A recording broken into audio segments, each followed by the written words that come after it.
Vous entendez, vous voyez les voitures là derrière moi?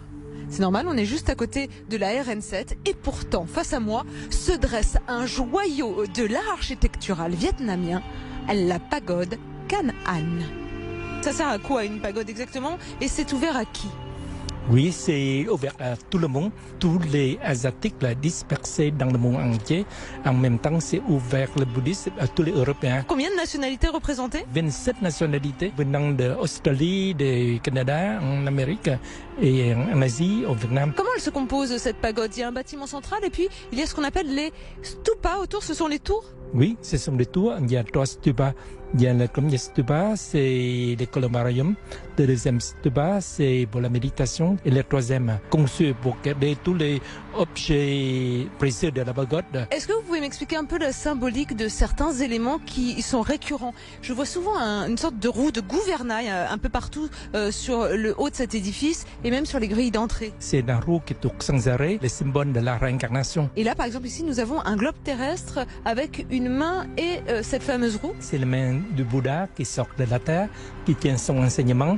La fleur de lotus qui pousse dans la boue, c'est une fleur qui, dans un environnement pourri, il y a toujours le parfum, la beauté. Et puis bien sûr, qui dit pagode dit Bouddha, et il y en a de toutes formes et de toutes sortes, comme celui entre nous. Duquel s'agit-il? C'est le Bouddha Maitreya, le Bouddha futur. Les enfants qui grimpent sur lui apparemment représentent les 5 sens plus le 6e sens qui est l'esprit. Ce sont des éléments qu'on a en nous, qui nous dispersent un peu dans notre recherche de la voie vers le bouddhisme. Par exemple, quand on cherche à faire la méditation, l'esprit, il gambade un peu partout. Il va aller chercher des sujets un peu futiles. Donc il refusera de s'asseoir avec nous à l'instant présent. Et à présent, je vous propose de découvrir l'une de ces tours qu'on appelle stupa. Celle-ci est dédiée à quoi exactement? Celle-ci, comme tous les stupas, est dédiée à recevoir les reliques des grands maîtres. Dans ce stupa, on y met aujourd'hui les reliques d'un autre maître fondateur de cette pagode.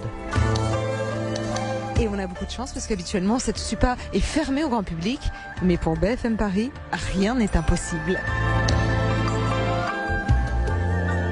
Petite pause au premier étage, c'est là que se retrouvent les cendres de l'ancien vénérable, le fondateur de la pagode. Ici, aucune vis ni aucun clou, tout est emboîté pour soutenir la structure. Le grand bâtiment principal qu'on voit là, derrière nous, est la pièce principale de prière de notre pagode. C'est là où tout se passe, les cérémonies, les prières, lors des grandes fêtes bouddhiques. Bah écoutez, je vous propose qu'on aille y faire un tour tout de suite, suivez-moi. Et j'entre à présent dans la toute première pièce, celle qu'on appelle la salle des prières, d'une surface de 550 mètres carrés. Alors c'est étrange, à peine entré, on marche sur un carrelage tout rouge. Qu'est-ce qu'il symbolise? C'est le tapis rouge. C'est le chemin que prennent les grands maîtres pour les cérémonies. Et nous, on marche sur le côté, on ne marche pas sur les carreaux rouges. Ah, alors j'ai fait une petite erreur, il faut peut-être que j'aille... C'est seulement pour les grandes prières. Oh, et puis dites-moi, juste en face de nous, c'est un Bouddha d'une taille gigantesque. Il est haut de combien de mètres? 5 mètres en tout, avec le socle. Il est en bronze, recouvert d'or. Nous sommes évidemment dans une salle de prière. Ici, il y a un rituel particulier. Tout est ponctué par la musique, n'est-ce pas? Oui, celui-ci, c'est pour marquer le début, la fin d'une prière. L'autre à côté, c'est un instrument pour que tout le monde récite la prière sur un même rythme. Namo Dai Bi Hoi Thượng Phật Bồ Tát. C'était quoi comme prière? C'est la prière du Bouddha de miséricorde. C'est pour stimuler notre compassion. J'en ai beaucoup. Je vous écoute. Vous voyez, voilà. Ça a marché.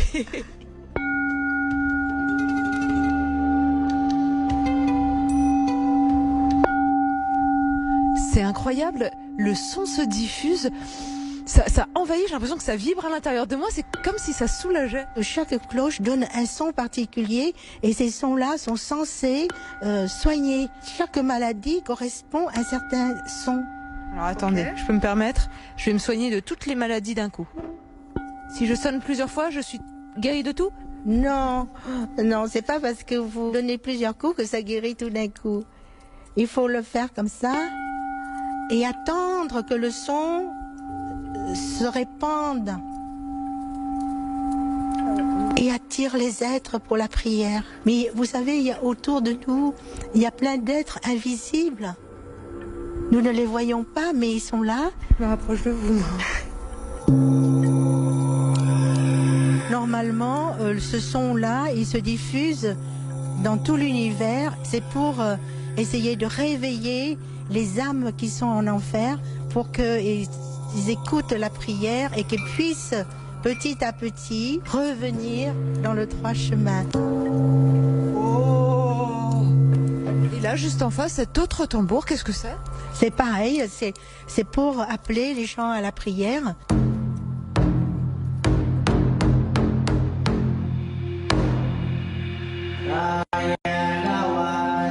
Le Bouddha est représenté même sous forme féminine. Le Bouddha, en fait, il n'a pas de sexe parce que c'est un être qui a déjà surpassé l'état d'être humain. C'est le Bouddha de miséricorde. On le représente sous forme féminine parce que nous considérons que c'est un peu l'amour maternel, si vous voulez. Quelle que soit la qualité de l'enfant, la mère aime son enfant. Je vous retrouve demain pour découvrir de nouvelles pièces, notamment la salle de prière pour les défunts.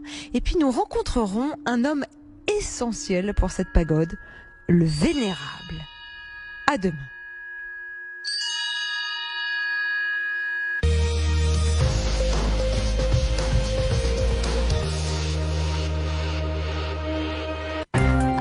Sa pièce, et ici comme il est midi, c'est l'heure du déjeuner dans la salle polyvalente. Derrière moi, la table des moines et juste derrière encore la table des fidèles que je vais rejoindre à l'instant même.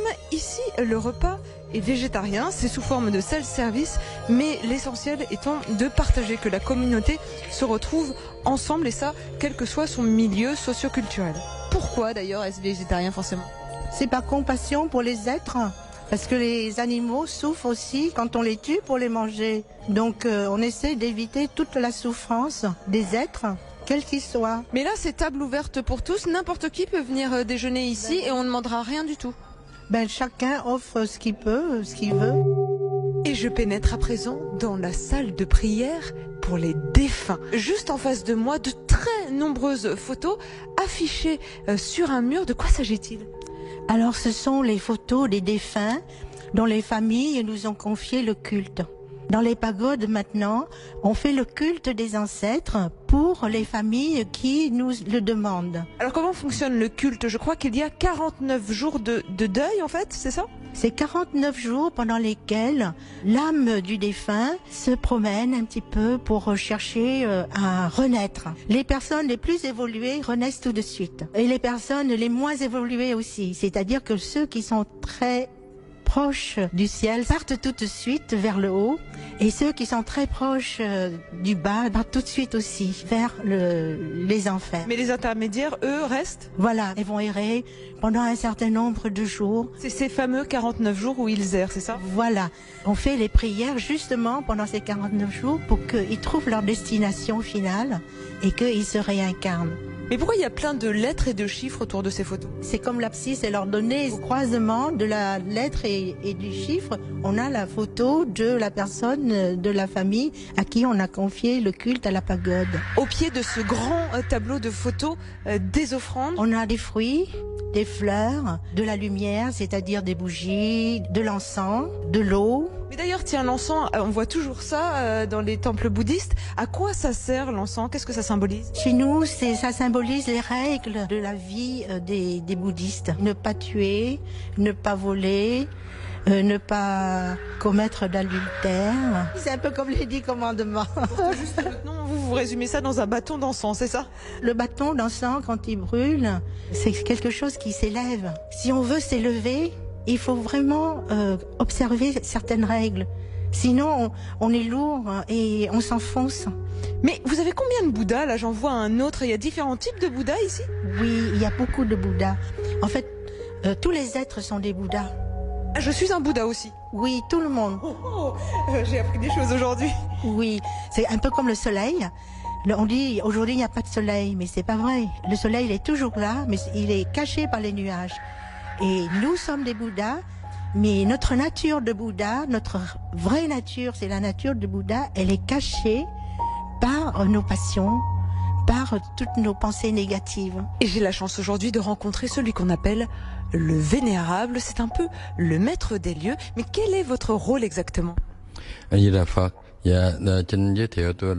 suis le vénérable Tet Quang Dao à la pagode d'Evry. Je m'occupe de tout, si vous voulez, de la communauté bouddhiste, du fonctionnement de la pagode. Mais parmi vos missions principales, vous rendez visite aux malades. En général, ce sont les familles qui m'appellent quand il y a un malade. Et donc je vais faire des prières au pied du lit.